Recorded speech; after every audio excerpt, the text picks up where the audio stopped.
రీసెంట్గా మన Indian government మన ఇండియన్స్ అందరికీ ఒక మంచి శుభవార్తను అయితే చెప్పింది. దీపావళి సందర్భంగా జిఎస్టీ పర్సంటేజ్ని అయితే భారీగా తగ్గించడం జరుగుతుంది.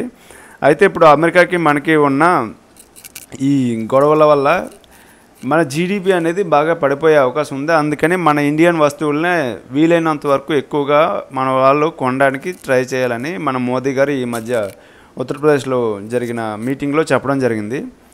అయితే ఇప్పుడు కార్లు, బైక్లు, ఆటోలు కొనుక్కునే వాళ్ళకి మాత్రం భారీగా 10%, 28 నుంచి 18% వరకు జిఎస్టీని తగ్గించడం జరిగింది. అంటే మీకు 10 లక్షలకి ₹1,00,000 వరకు మీకు మిగులుతుందనమాట. మొన్న నేను ఒక వీడియో చేశాను, అందులో 20,000 to 30,000 మాత్రమే బెనిఫిట్ ఉంటుంది అన్నాను. అలా లేదండి, లక్షల్లో మీకు బెనిఫిట్ ఉంటుంది.